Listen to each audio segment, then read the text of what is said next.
الحمد لله نحمده ونستعينه ونستغفره ونؤمن به ونتوكل عليه ونعوذ بالله من شرور أنفسنا ومن سيئات أعمالنا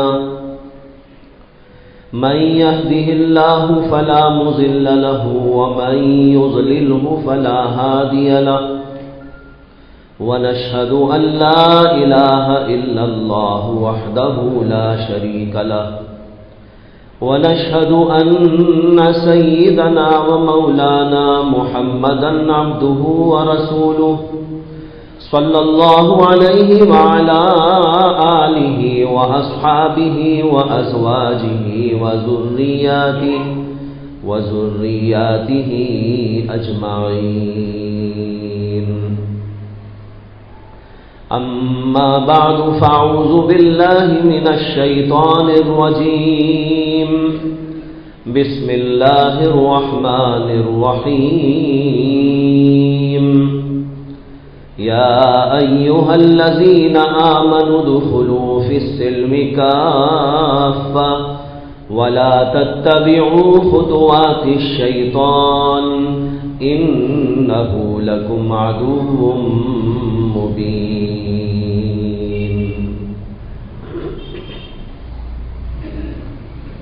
محترم حضرات، بھائیوں، بزرگوں اور دوستوں، آپ حضرات کے سامنے دین اسلام میں مکمل داخل ہونے کی اللہ کی دعوت اور قرآن مجید کے مطالبے پر گفتگو کی جا رہی تھی کہ اللہ کا حکم یہ ہے کہ ہم مکمل طور پر دین اسلام میں داخل ہو جائیں. اسی بات کی تفصیل کرتے ہوئے میں نے آپ کے سامنے مختلف شعبوں کا، مختلف پہلوؤں کا ذکر کیا، اور اسی میں ایک بات یہ آئی تھی کہ اخلاق کے اعتبار سے بھی مسلمان کو مسلمان بننا چاہیے. اللہ کا حکم یہ بھی ہے کہ ہم اخلاق کے اعتبار سے بھی دین اسلام میں داخل ہو جائیں. لیکن آج کل ہمارے اخلاق بہت گرے ہوئے ہیں، اخلاق کی بڑی کمی پائی جاتی ہے. لوگوں کے ساتھ ہمارا سلوک، رویہ اور برتاؤ اللہ اور اللہ کے رسول علیہ السلام کی تعلیمات سے بہت کچھ ہٹے ہوئے ہیں. اس لیے اس بات کی ضرورت ہے کہ ہم اپنے اخلاق کو بھی دین اسلام کے تابع بنائیں اور اللہ کے رسول کے قانون کے برابر بنائیں. اخلاق تو بہت سارے ہیں اور اس کی بڑی تفصیلات ہیں، لیکن کچھ اخلاق ایسے ہیں کہ ان کے اوپر اگر توجہ دی جائے تو دوسرے اخلاق بڑی آسانی سے پیدا کر سکتے ہیں. اور کچھ اخلاق ایسے ہوتے ہیں کہ ان کا تعلق دوسروں سے بہت زیادہ ہوتا ہے اور روزانہ ان کی ضرورت پیش آتی ہے، بلکہ لمحہ لمحہ ان کی ضرورت پیش آتی ہے. ایسے اخلاق پر تھوڑی سی توجہ ہماری ہو جائے تو پھر لوگ ہمیں ایک اچھا انسان بھی سمجھیں گے، ایک اچھا مسلمان بھی سمجھیں گے. لیکن آج ہمارے اخلاق میں اس قدر تباہی آ گئی کہ اس کی وجہ سے ہمیں تو ایک مسلمان ایک انسان کہنا بھی مشکل ہو گیا ہے. دھوکے بازی ہے، جھوٹ ہے، فریب ہے، ظلم زیادتیاں ہیں اور ہیر پھیر و چکر مکر ہے. اس طرح کی بے شمار برائیاں اور خباثتیں ہم لوگوں نے اپنے اندر پیدا کر لی، اور اس کے پیچھے یہ راز پوشیدہ ہے کہ ہم یہ چاہتے ہیں کہ بس ہم کسی نہ کسی طور پر لوگوں میں بڑے بن جائیں، چاہے مال کے اعتبار سے، یا کسی اور اعتبار سے بس ہم کسی نہ کسی طریقے پر دوسروں کے اوپر قابض ہو جائیں اور دوسروں کے اوپر بڑے شمار ہونے لگیں. اس کے لیے آدمی دھوکے بازی بھی کرتا ہے کہ مال کسی طرح بھی حاصل ہو جائے، ظلم زیادتیاں بھی کرتا ہے، یہ سمجھ کر کرتا ہے کہ میں ظلم کروں گا تو گویا کہ میں اپنے آپ کو بڑا بنا لوں گا، دوسرے میرے خوف کے مارے سہمے سے رہیں گے.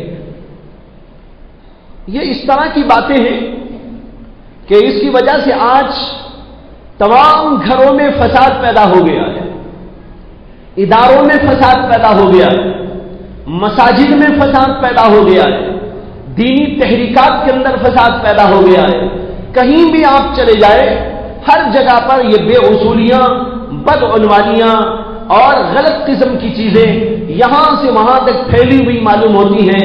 اس کی وجہ سے نہ کوئی گھر اس سے محفوظ ہے، نہ کوئی ادارہ اس سے محفوظ ہے. مساجد میں دیکھیے آئے دن لڑائیاں ہو رہی ہیں، تو میں ہو رہی ہے. وہ کہتا ہے کہ یہ چھوٹا بنے میں بڑا بنوں، وہ کہتا ہے کہ تو چھوٹا بنے میں بڑا بنوں، اور اس کے لیے بے شمار لڑائیاں چلتی ہیں. اداروں کے اندر یہی گڑبڑی پیدا ہو گئی، ایک دوسرے پر چھانا چاہتا ہے، ایک دوسرے پر آگے بڑھنا چاہتا ہے، اور اس کی وجہ سے بے شمار خرابیاں پیدا ہو گئی. یہ دراصل اخلاقی خرابیاں ہیں. جب آدمی کے اخلاق برے ہو جاتے ہیں، گندے ہو جاتے ہیں، اور اللہ کا خوف اور ڈر اس کے اندر سے نکل جاتا ہے، آخرت کی فکر اور طلب اس کے اندر سے نکل جاتی ہے، وہ دنیا ہی کو سب کچھ سمجھنے لگتا ہے، تو پھر وہ اس طرح کی حرکتیں کرنے میں کچھ بات نہیں سمجھتا. اس لیے یہاں کچھ چیزیں میں آپ کے سامنے رکھنا چاہتا ہوں اخلاق کے بارے میں، کہ ہمارے اخلاق عمدہ سے عمدہ ہوں، اور دوسرے کہ کچھ اخلاق ایسے ہیں کہ ہر آدمی کو اس کی ضرورت ہوتی ہے اور کثرت کے ساتھ میں اس کی ضرورت ہوتی ہے، اس لیے ان اخلاق کے اوپر توجہ دی جائے.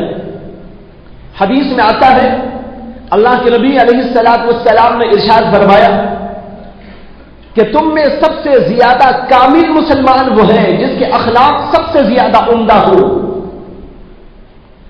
اس حدیث میں یہ بتاتے ہیں کہ ایمان کا کمال اخلاق کے کمال سے. اگر ایمان میں کمال پیدا کرنا ہے تو پھر اخلاق اپنے اچھے بنانا ہے. اگر اخلاق اچھے نہیں بنایا تو پھر انسان کامل مسلمان نہیں بن سکتا.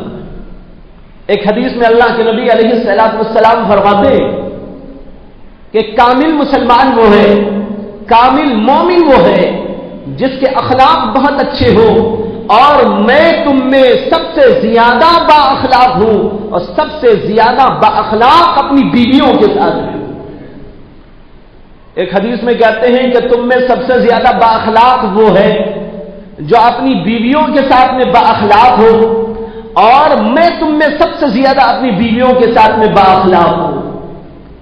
یہ اخلاق کا درس دیا محمد رسول اللہ صلی اللہ علیہ وسلم نے، اور اس میں یہ بھی بتا دیا کہ ایمان سے اخلاق کا کیا رشتہ ہے، کہ انسان کے اخلاق جتنے عمدہ ہوتے ہیں اس کا ایمان بھی اسی قدر کامل سے کامل ہوتا جاتا ہے. اسی سے یہ بھی نتیجہ نکل آیا کہ اخلاق میں کمزوری ہوتی ہے تو ایمان میں کمزوری آتی ہے. جو اخلاق گھٹتا چلا جائے گا، اخلاق کے اندر کمی واقع ہوتی چلی جائے گی، اس کو سمجھ لینا چاہیے کہ اس کے ایمان کے اندر بھی کمی پیدا ہو گئی اور کمال سے وہ تنزلی کی طرف چلا گیا. ایک حدیث میں کہتے ہیں اللہ کے نبی علیہ الصلوۃ والسلام قیامت کے میدان میں جو اللہ کے ہاں ترازو رکھی جائے گی جس کے اندر اعمال تولے جاتے ہیں، اس اعمال کی ترازو میں سب سے زیادہ وزندار اگر کوئی چیز ہے تو ایمان کے بعد وہ اخلاق سب سے زیادہ وزندار ہے.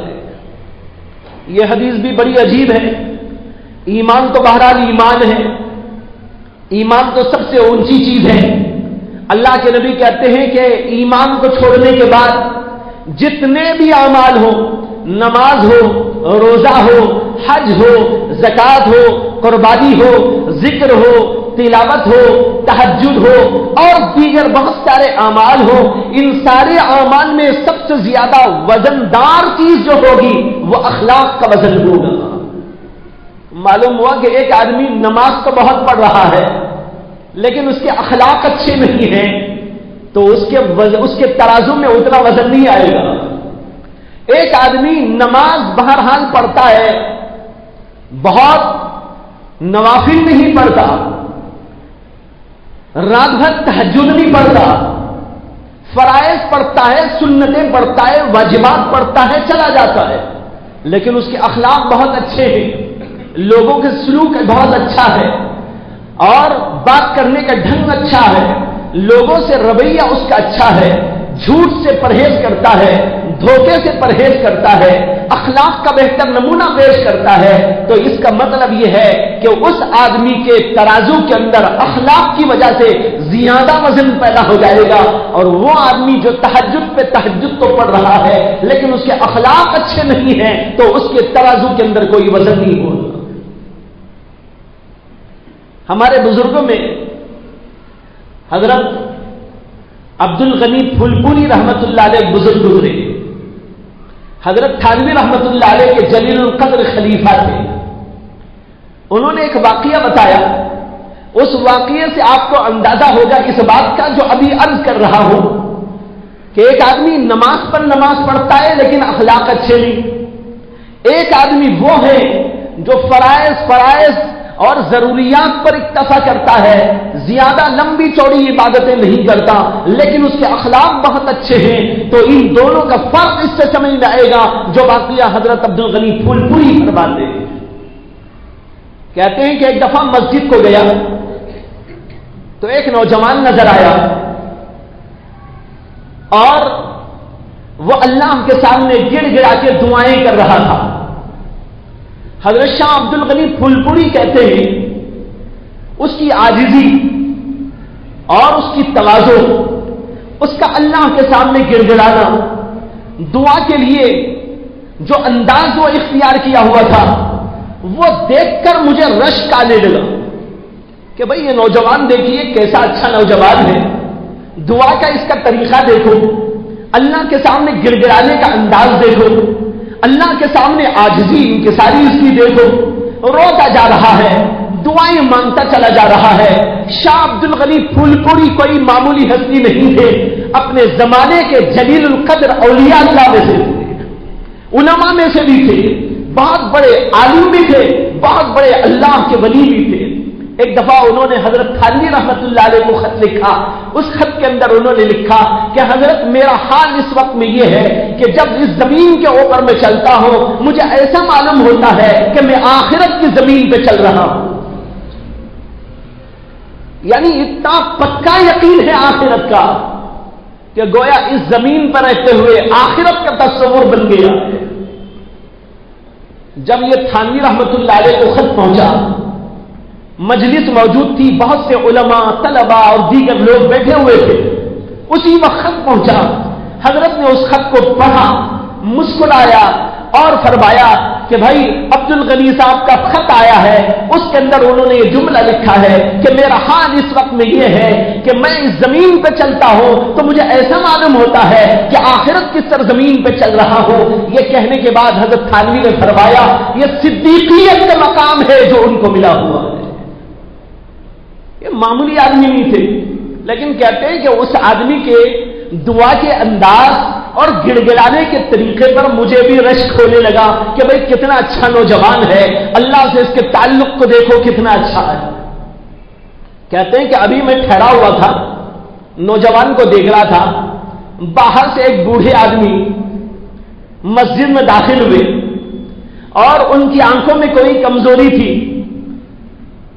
اور ٹھیک ان کو نظر نہیں آتا تھا، اور لڑکھڑاتے پیروں سے وہ بوڑھے آدمی اندر داخل ہوئے تو ذرا سا ان کا پیر اس نوجوان کو لگ گیا جو دعا میں مشغول تھا۔ بس جناب ان بوڑھے صاحب کا ذرا سا یوں لگنا تھا کہ وہ اپنی دعا بھی بھول گیا، اپنے خدا کو بھی بھول گیا، اپنی آخرت کو بھی بھول گیا، اپنی نماز کو بھی بھول گیا، ساری چیزوں کو بھول گیا اور ان بوڑھے صاحب کے اوپر برس پڑا اور فول بکنے لگا اور کہنے لگا اندھے تجھے نظر نہیں آتا کہ یہ کیا تو نے مجھے لات مار دیا، یوں کہہ کر بکواس شروع کر دی۔ حضرت مولانا شاہ عبد الغنی پھول پوری کہتے ہیں کہ اس کے اخلاق اچھے نہیں، نماز اچھی ہو تو کیا؟ یہ دیکھیے اخلاق کیسے ہوتے۔ اب اس کو تو چاہیے تھا کہ وہ بوڑھے آدمی کا پیر لگ گیا تو کیا ہو گیا، اور نوجوان کا لگ گیا تو بھی کیا ہو گیا، معاف کر دیتا اور اپنے کام میں مشغول رہتا، اور یہ کہ جو ہے اس صورت کے اندر اس بوڑھے آدمی کی طرف توجہ دے کر یہ کہتا کہ جناب میرے بیٹھنے سے شاید آپ کو تکلیف ہو گئی۔ مجھے ایک واقعہ یاد آ گیا ایک بزرگ کا، کہ ایک زمانے میں ایک بزرگ کے پاس ایک آدمی آیا اور کہا کہ حضرت میں اولیاء اللہ کے مراتب دیکھنا چاہتا ہوں، اولیاء اللہ کس کس قسم کے ہوتے، ان کے مراتب کیا ہوتے؟ انہوں نے کہا اچھا تم دیکھنا چاہتے ہو تو دیکھو فلاں جگہ ایک مسجد ہے اور اس مسجد کے اندر 3 آدمی بیٹھے ہوئے اور وہ اللہ کے ذکر میں لگے ہوئے، تم وہاں پر چلے جاؤ اور پہلے آدمی کو ایک تھپڑ مارو، پھر اس کے بعد دوسرے کو ایک لگاؤ، پھر اس کے بعد تیسرے کو لگاؤ، اور پھر دیکھو کہ وہ تمہارے ساتھ کیا سلوک کرتے ہیں، پھر آ کر مجھے بتاؤ۔ اس نے کہا اچھا ٹھیک ہے، تو مسجد کو گیا، دیکھا تو 3 اللہ والے 3 جگہ پر ذکر میں شغل میں مشغول ہیں۔ یہ آہستہ سے پہنچا اور پہلا آدمی جو نظر آیا اسے ایک لگایا، لگاتے ہی وہ صاحب اٹھے اور انہوں نے کچھ نہیں کہا، صرف اسے بھی ایسا مار دیا اور بیٹھ گئے، اور پھر اس کے بعد اپنے کام میں مشغول ہو گئے۔ اس کے بعد یہ دوسرے آدمی کے پاس پہنچا اور پہنچ کر اسے بھی ایک لگایا، تو وہ صاحب اپنا ذکر چھوڑ کر دیکھنے لگے، ذرا سا یوں دیکھ کر پھر اپنے کام میں مشغول ہو گئے اور پھر اپنے ذکر کے اندر لگ گئے۔ پھر تیسرے آدمی کے پاس یہ پہنچا اور ان کو بھی ایک تھوڑا ہلکا سا چپت لگایا اور اس کے بعد کھڑا رہا، کچھ دیر تک تو وہ متوجہ ہی نہیں ہوئے، اور پھر اس کے بعد جب دیکھا کہ وہ یوں ہی کھڑے ہوئے ہیں تو وہ اٹھے اور کہنے لگے کہ شاید آپ کے ہاتھ میں درد ہو گیا ہوگا، کہ مجھے آپ نے مارا تو آپ کے ہاتھ میں درد ہو گیا ہوگا۔ ہاتھ کو لے کے مسلنے لگے اور پھونک پھونک کر گویا علاج کرنے لگے، اور پھر یہ آدمی وہاں سے چلا آیا اور ان بزرگ کے پاس پہنچا اور کہا کہ حضرت یہ واقعہ پیش آیا، پہلے آدمی کو چپت لگایا تو اس نے مجھے بھی ایک لگا دیا، دوسرے کو لگایا تو اس نے تو صرف گھور کے دیکھا اور کہا کچھ نہیں، اور تیسرے کو مارا تو ان کا تو عجیب حال پایا کہ پہلے تو دیکھا نہیں اور جب دیکھا تو میرے ہاتھ کو مسلنے لگے کہ اللہ واسطے مجھے معاف کر دو، شاید تم کو تکلیف ہو گئی ہوگی۔ انہوں نے کہا یہ ہے مراتب۔ یہ پہلا جو آدمی ہے یہ ولایت کے اولین مقام پر ہے، پہلا چھوٹا درجہ ہے۔ وہ کیا کرتا ہے؟ قرآن میں اللہ تعالیٰ نے کہا کہ اگر تمہیں کوئی تکلیف پہنچائے اور تم بدلہ لینا چاہتے ہو فَعَاقِبُوا بِمِثْلِ مَا عُوقِبْتُمْ بِهِ، تو تم کو جس قدر تکلیف پہنچائی گئی ہے اسی قدر تم اس سے بدلہ لے سکتے ہو، اس سے زیادہ نہیں لے سکتے۔ ایک چپت مارا تم نے بھی ایک چپت مار دیا، اس نے ایک گھونسا لگایا تم نے بھی ایک گھونسا لگا دیا، بس بات ہو گئی۔ یہ پہلے درجے کا ولی ہے، چھوٹے درجے کا ولی ہے کہ بس اسے اتنی اجازت ہے کہ اگر تم صبر نہیں کر سکتے، بدلہ لینا ہی چاہتے ہو، اتنا بدلہ دے لو جتنا کہ تم کو تکلیف پہنچائی گئی ہے، اس سے زیادہ بدلہ لینے کی اجازت نہیں۔ دوسرا آدمی، یہ دوسرا آدمی تھا صبر کرنے والا۔ اللہ نے کہا وَإِنْ عَاقَبْتُمْ فَعُوقِبُوا بِمِثْلِ مَا عُوقِبْتُمْ بِهِ فَعَاقِبُوا بِمِثْلِ مَا عُوقِبْتُمْ بِهِ وَلَئِنْ صَبَرْتُمْ لَهُوَ خَيْرٌ لِلصَّابِرِينَ، اور اگر تم صبر کر لو تو یہ تمہارے لیے بہتر ہے۔ یہ ولایت کا دوسرا مقام ہے جو پہلے مقام سے اوپر آیا۔ اس میں یہ ہے کہ آپ کو اگر تکلیف پہنچائے گئی آپ اس کو معاف کر دیجیے۔ اللہ نے قرآن میں کہا وَالْعَافِينَ عَنِ النَّاسِ، لوگوں کو معاف کرنے والے، یہ دیکھو لوگوں کو معاف کرنے والے یہ پہلے نمبر سے اونچے نمبر والے ہیں، دوسری ڈگری والے ہیں۔ کہا کہ پھر تیسرا جو آدمی تھا وہ تیسری ولایت کے سب سے اونچے مقام پر تھا، یہ انبیاء علیہ السلام کے نقش قدم پر تھا۔ انبیاء علیہ السلام کسی سے بدلہ لیتے نہیں اور صبر بھی کرتے ہیں، اور صرف صبر نہیں کرتے، صبر کے ساتھ احسان بھی کرتے۔ اللہ نے قرآن میں فرمایا کہ والعافین عن الناس واللہ یحب المحسنین، الکاظمین الغیظ والعافین عن الناس واللہ یحب المحسنین۔ تین صفتیں بیان کی اولیاء اللہ کی۔ پہلی صفت تو یہ بیان کی الکاظمین الغیظ، غصے کو پی جاتے ہیں۔ غصے کو پی لینا بہت بڑا کمال ہے۔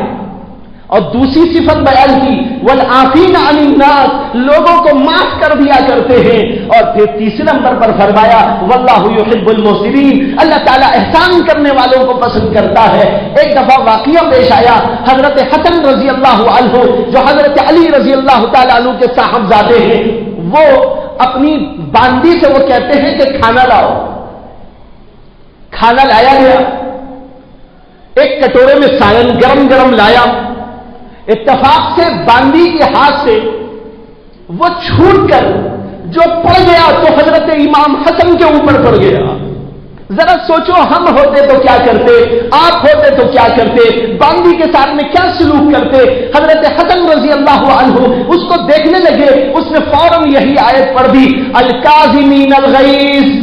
اللہ کے ولی وہ ہوتے ہیں جو اپنے غصے کو پی جایا کرتے ہیں۔ اور جب حضرت حسن نے یہ سنا تو کہنے لگے کہ میں نے اپنا غصہ پی لیا ہے۔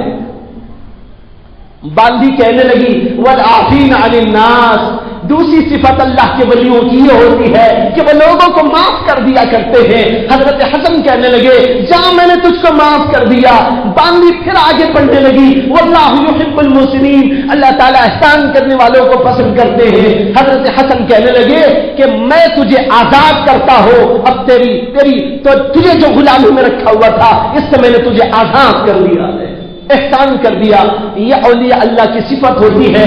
تو بھائیو بزرگوں، یہ الگ الگ مقام کے لوگ ہوتے ہیں، لیکن آج ہمارا حال یہ ہے معاف کرنا تو الگ، انتقام لیتے ہیں اور انتقام میں بھی حد سے زیادہ بڑھ جاتے ہیں۔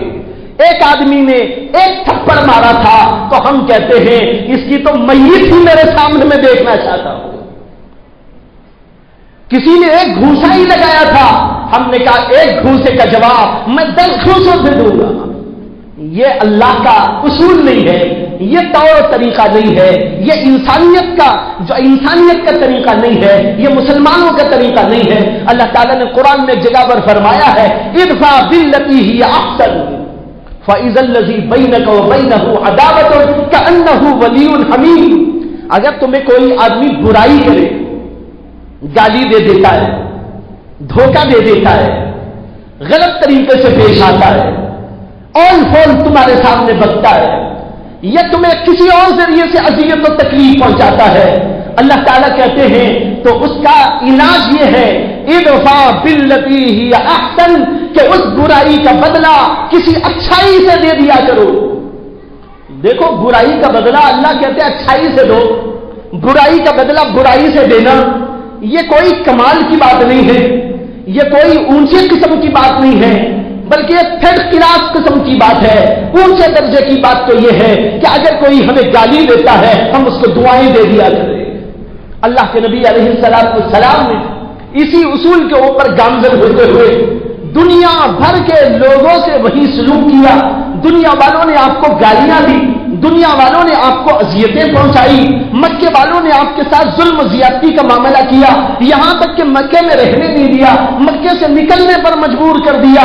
اللہ کے نبی علیہ السلام مکہ چھوڑ کر چلے گئے، لیکن جب واپس تشریف لائے اس وقت میں جب کہ آپ کو اللہ تبارک و تعالیٰ نے حکومت عطا کر دی تھی۔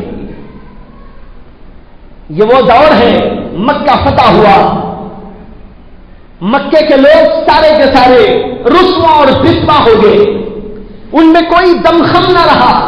اللہ کے نبی علیہ السلام کے ہاتھ میں آج حکومت ہے، آج اللہ کے نبی علیہ السلام کے ساتھ میں طاقت موجود ہے، وہ اگر ایک جنبش کا اشارہ دے دے تو ایک جنبش سے ان ساروں کے سر قلم ہو سکتے ہیں۔ لیکن اس کے باوجود اللہ کے نبی علیہ السلام نے اس موقع پر فرمایا کہ اے لوگوں، بتاؤ تمہارا میرے بارے میں کیا خیال ہے۔ آج کون ہے سامنے اللہ کے نبی کے؟ وہ لوگ سامنے ہیں جنہوں نے مکے کی سرزمین پر اللہ کے نبی کو چلنے نہیں دیا تھا، کانٹے بچھا دیے تھے، اور اللہ کے نبی علیہ السلام کو کعبۃ اللہ میں نماز پڑھنے نہیں دیا جاتا تھا، اور نہ معلوم کیا کیا اذیت و تکلیفیں پہنچائی جاتی رہی۔ لیکن آج مکہ مکرمہ فتح ہو گیا، اللہ کے نبی کے ہاتھ میں طاقت ہے، اور سارے کے سارا عرب سرنگو ہو گیا ہے۔ اللہ کے نبی چاہیں تو سب کو ختم کر سکتے ہیں، لیکن اس کے باوجود پوچھتے ہیں کہ بتاؤ اے لوگوں، میرے بارے میں تمہارا کیا خیال ہے؟ اب کافروں کی زبان سے نکلتا ہے آپ کریم ابن الکریم ہیں، آپ بھی کریم ہیں، آپ کے باپ بھی کریم تھے، اور ہمیں کرم ہی کی امید ہے آپ سے۔ اللہ کے نبی نے کہا آج میں وہی بات کہتا ہوں جو بات میرے بھائی یوسف نے، حضرت سیدنا یوسف علیہ السلام نے اپنے بھائیوں کے بارے میں فرمائی تھی، لا تثریب علیکم اليوم، آج کے دن میں تمہارے اوپر کوئی الزام نہیں رکھتا اور تم سب کو معاف کرتا ہو، انتم الطلقاء، تم سب کے سب آزاد ہو، یہاں سے جا سکتے ہو۔ یہ جب کرم دیکھا اللہ کے نبی کا تو بڑے بڑے غدار لوگ، بڑے بڑے ظالم لوگ، بڑے بڑے خونخوار طبیعت کے لوگ، بڑے بڑے ناہنجار لوگ، فاسق و فاجر و کافر لوگ، سب کے سب سرنگو ہو گئے محمد رسول اللہ صلی اللہ علیہ وسلم کے اخلاق کے سامنے۔ یہ تھا محمد رسول اللہ صلی اللہ علیہ وسلم کا اخلاق۔ تو بھائیوں، اخلاق بہت اونچی چیز ہے، اور اس کو حاصل کرنے کی فکر کرنا چاہیے، اپنے اندر وہ چیز پیدا کرنے کے لیے جد و جہد اور محنت کرنا چاہیے۔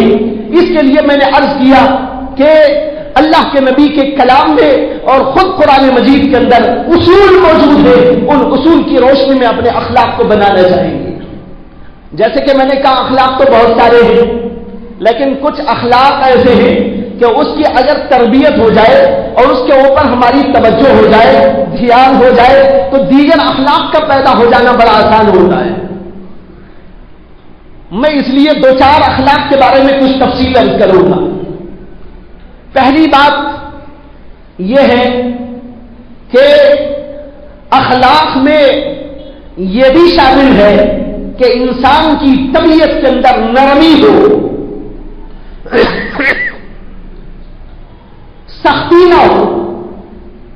آج لوگوں کا مزاج ایسا ہے، ہر بات میں لڑنے کے لیے تیار، ہر بات میں مرنے کے لیے تیار۔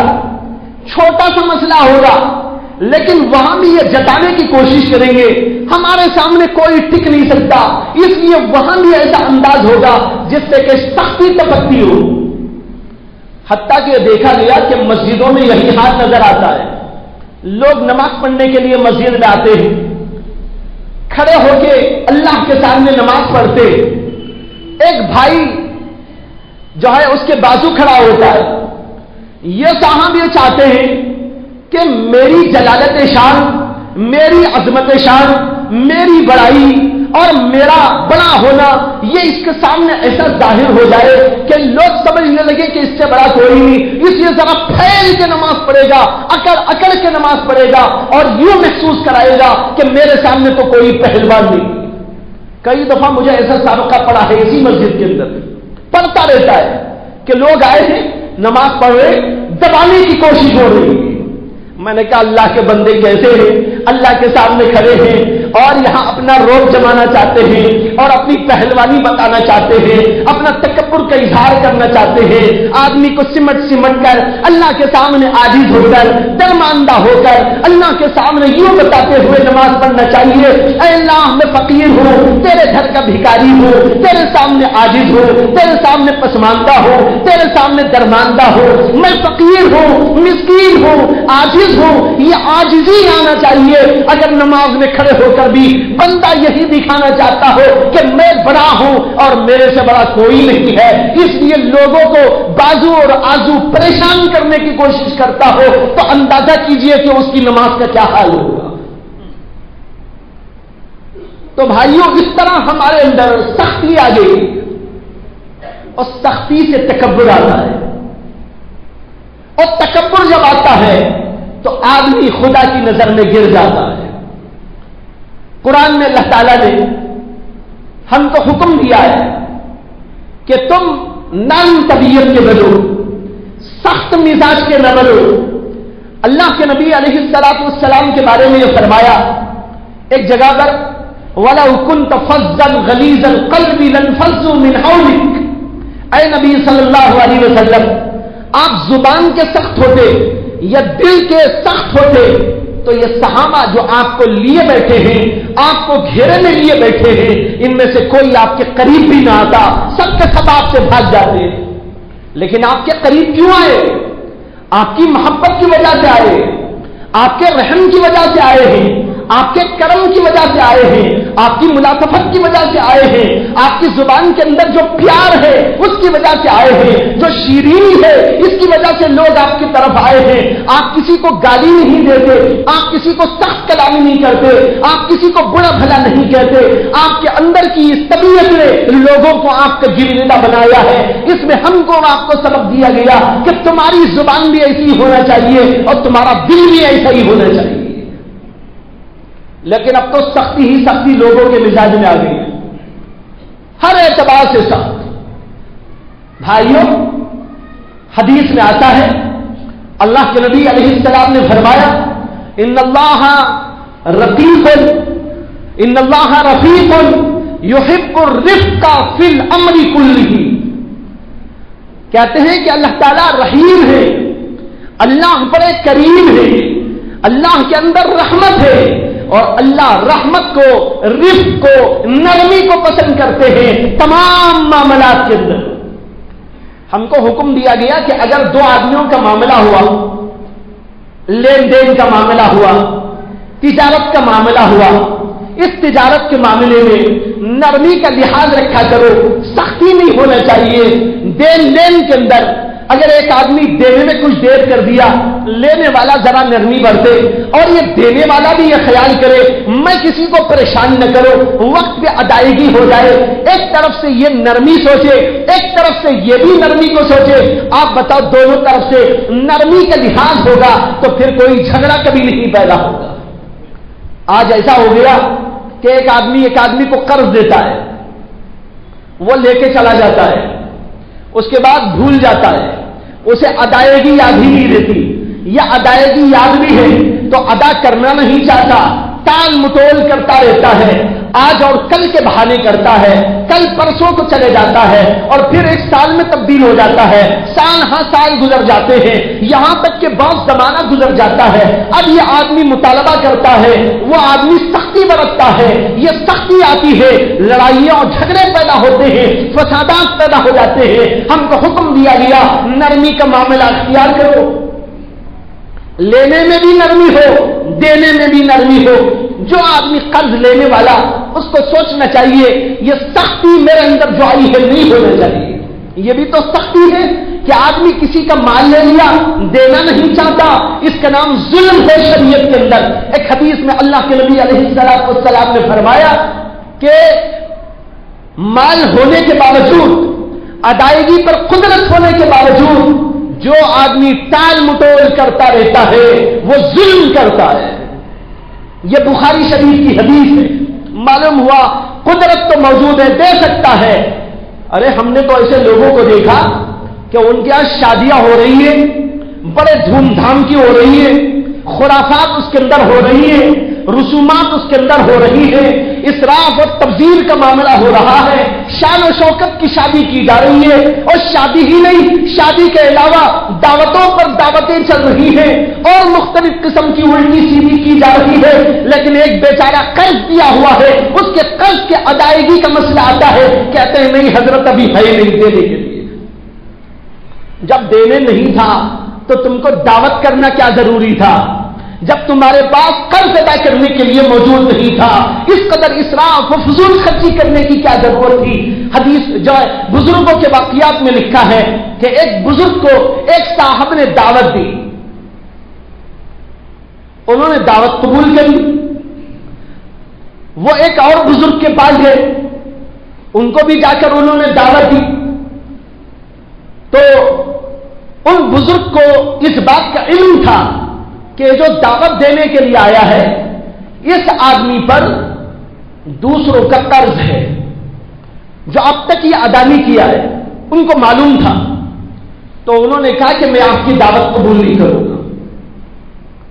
وہ آدمی ان پہلے بزرگ کے پاس میں گیا اور جا کر کہا حضرت میں ان کے پاس میں گیا تھا کہ دعوت دوں، لیکن جو ہے انہوں نے میری دعوت قبول نہیں کی اور آپ نے ماشاءاللہ میری دعوت قبول کر لی، اگر آپ ان کو اشارہ کر دے تو ہو سکتا ہے کہ آپ کی وجہ سے وہ بھی میری دعوت میں آ جائے۔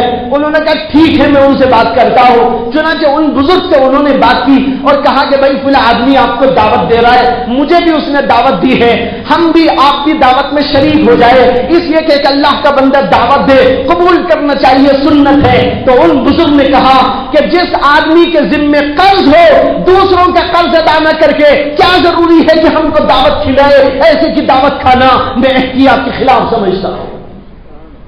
بھائیوں یہ ہے لوگوں کا معاملہ، دعوت پر دعوت ہو رہی، شادیاں نچائی جا رہی، خرافات کے اندر استعمال ہو رہا ہے پیسہ، لیکن جب بھی مصیبت آتی ہے تو یہاں کہ قرض ادا نہیں کر سکتے، یہ نہیں ہے شریعت کے اندر۔ اس لیے میں نے کہا رفق کا معاملہ اختیار کرو، نرمی ملاطفت پیدا کرو، ظلم کے عنصر کو اپنے اندر سے نکالو۔ شادی بیاہ ہوتی ہے، اس کے بارے میں تفصیلی کلام تو پہلے ہو گیا، لیکن ایک جزئی یاد آ گئی رفق اور نرمی کے بارے میں۔ اگر نرمی ہو شادی کے موقع پر، شادی کے بعد کے مسائل میں ایک دوسرے کے ساتھ میں عفو و درگزر، ایک دوسرے کو انگیز کرنے کی صلاحیت پیدا ہو جائے گی، لیکن اگر نرمی نہیں ہے اور گرمی ہی گرمی ہے، ظلم زیادتی کا معاملہ ہے، تو پھر ہر مسئلہ خراب ہو کے رہتا ہے، نہ یہ اس کو سمجھتا ہے نہ وہ اس کو سمجھتا ہے، یہاں تک کہ معاملہ گڑبڑ کا ہوتا ہے، کبھی خلا پر، کبھی طلاق پر اور کبھی فسخ پر جا کر نتیجہ مرتب ہوتا ہے۔ تو بھائیوں ہر معاملے کے اندر نرمی کا ہم کو حکم دیا گیا۔ ایک حدیث میں آتا ہے اللہ کے نبی علیہ السلام نے ارشاد فرمایا کہ ارحموا من فی الارض، جو دنیا میں رہنے والے ہیں ان کے اوپر تم رحم کرو، تمہارے اوپر وہ رحم کرے گا جو آسمانوں میں رہنے والا ہے۔ اس سے مراد اللہ کی ذات ہے۔ تم اگر انسانوں پر رحم کرو، دنیا میں رہنے والوں پر رحم کرو، اللہ تعالیٰ تمہارے اوپر رحم کرے گا۔ اور صرف انسانوں پر رحم نہیں، ہمارا حکم، ہماری شریعت کا حکم تو یہ ہے کہ جانوروں پر بھی رحم کرو، کافروں پر بھی رحم کرو اور لوگوں پر بھی رحم کرو، سب کے اوپر رحم ہی رحم ہونا چاہیے۔ ایک حدیث میں آتا ہے اللہ کے نبی علیہ السلام فرماتے میں کبھی نماز پڑھانے کے لیے کھڑا ہوتا ہوں اور جی میرا یہ چاہتا ہے لمبی لمبی نماز پڑھاؤ۔ اللہ کے نبی کو جو اللہ سے تعلق تھا، اس تعلق کے نتیجے میں اللہ کے نبی علیہ السلام یہی چاہتے تھے، یہی چاہتے ہوں گے کہ جس قدر ہو اللہ سے تعلق اس کے نتیجے میں زیادہ سے زیادہ نماز پڑھوں۔ چنانچہ جب تنہائی میں پڑھتے تھے تو وہاں یہی صورت حال تھی، پیروں پر ورم آ جاتا تھا اور کبھی سجدے میں جاتے تھے، اتنا لمبا سجدہ ہوتا تھا کہ صحابہ کرام پریشان ہو جاتے تھے۔ رکوع کرتے ہیں، گھنٹے گھنٹے کا رکوع ہو رہا ہے، سجدے میں گئے ہیں، گھنٹے گھنٹے سجدے میں پڑے ہوئے ہیں، اور کبھی ایسا بھی ہوا کہ عشاء کے بعد میں نماز شروع کی اور 2 رکعتوں میں فجر کا وقت آ گیا۔ یہ اللہ کے نبی کی رات کی عبادت۔ لیکن جب نماز پڑھانے کے لیے کھڑے ہوتے تھے تو کہتے میرا جی چاہتا ہے لمبی لمبی رکعتیں پڑھو، لمبا لمبا سجدہ کرو، لمبا لمبا رکوع کرو، لیکن کسی بچے کے رونے کی آواز آتی ہے تو یہ خیال گزرتا ہے کہ بچے کی ماں بھی کھڑی ہوگی، وہ نماز میں مشغول ہوگی، اگر بچہ روئے گا تو اس کے دل پہ کیا گزرے گی، اس لیے وہ جلدی سے جلدی نماز کو ختم کر دے گا۔ اب اندازہ کرو اللہ کے نبی کا رحم، اللہ کے نبی کے اندر کی نرمی و ملاطفت کہ نماز میں کھڑے ہو کر بچہ اگر رونے لگتا ہے، اللہ کے نبی کو خیال آتا ہے کہ اس کی ماں بھی کھڑی ہوگی پیچھے، اس لیے کہ اس زمانے میں بعض عورتوں کو بھی اجازت تھی، واجب نہیں تھا، ضروری نہیں تھا، ان کو ترغیب بھی نہیں تھی کہ بھائی آؤ مسجد میں، آؤ مسجد میں، جیسے کہ آج کل ایک طبقہ پیدا ہو گیا ہے غیر مقلدین کا طبقہ، وہ باقاعدہ دعوت دیتا ہے آؤ مسجد میں، آؤ مسجد میں، حالانکہ کسی حدیث صحیح کے اندر کہیں نہیں، کسی صحیح حدیث کے اندر کہیں نہیں آیا اللہ کے نبی نے عورتوں کو مسجد میں آنے کی دعوت دی ہو، بلکہ اللہ کے نبی نے منع ہی کیا، کنایے سے، اشارے سے، اور ترغیب یہ بھی اپنے گھروں میں پڑھو، گھروں کے اندر والے حصے میں پڑھو، جس قدر اندر سے اندر پڑھو گے تمہاری نماز کا ثواب زیادہ ہوگا۔ حضرت ام حمید ساعدی رضی اللہ عنہا ایک دفعہ اللہ کے نبی کی خدمت میں آئی تھی اور انہوں نے آ کر عرض کیا کہ یا رسول اللہ اگر آپ اجازت دیں تو میں آپ کے ساتھ آپ کی مسجد میں نماز پڑھ لوں۔ اللہ کے نبی صلی اللہ علیہ وسلم نے فرمایا نہیں، میرے ساتھ میری مسجد میں نماز پڑھنے سے بہتر تم اپنے گھر کی کوٹھی میں نماز پڑھو، یہ تمہارے لیے زیادہ ثواب کا باعث ہے۔ یہ صحیح حدیث ہے، ذرا اس پر غور کر لیجئے۔ ام حمید صحابیہ ہے اور وہ چاہتی ہیں کہ مسجد نبوی میں نماز پڑھے، اور مسجد نبوی میں ثواب کتنا؟ ایک رکعت کا ثواب ایک روایت کے مطابق 50,000 رکعت کے برابر، لیکن صحیح جو روایت ہے وہ یہ ہے کہ ایک رکعت کا ثواب مسجد نبوی میں 10,000 رکعتوں کے برابر ہے۔ 50,000 کی روایت ضعیف ہے، تو بہرحال یہ 10,000 بھی کوئی معمولی بات نہیں، بہت بڑی بات ہے، لیکن اس کے باوجود اللہ کے نبی نے کہا نہیں نہیں میری مسجد میں تم آ کر پڑھو، اور پھر میں بھی ہوں وہاں۔ ایک تو یہ ہے کہ مسجد نبوی میں آپ پڑھے، اور ایک ہے کہ مسجد نبوی میں نبی بھی موجود ہو۔ کتنا بڑا مقام ہے اللہ کے نبی کے پیچھے نماز پڑھنا۔ اللہ کے نبی علیہ الصلوۃ والسلام جس جگہ موجود ہو اس جگہ کی جو کیفیت، وہاں کے انوار، وہاں کی برکات، وہاں کی سلامتیاں، وہاں کی عجیب و غریب فضائیں، اس کے اندر کس مسلمان کو شک ہو سکتا ہے؟ لیکن ان ساری باتوں کے باوجود اللہ کے نبی نے حضرت ام حمید سے فرمایا نہیں نہیں تم اپنے گھر میں پڑھو، میری مسجد میں میرے ساتھ نماز پڑھنے سے تمہاری گھر کی کوٹھی میں نماز پڑھنا زیادہ فائدہ بخش ہے۔ لیکن آج معلوم نہیں لوگوں کو کیا ہو گیا، دعوت دیتے ہیں باقاعدہ آؤ مسجد میں، آؤ مسجد میں، آؤ مسجد میں، کہیں سے اس کا کوئی ثبوت نہیں۔ بس اتنا تھا۔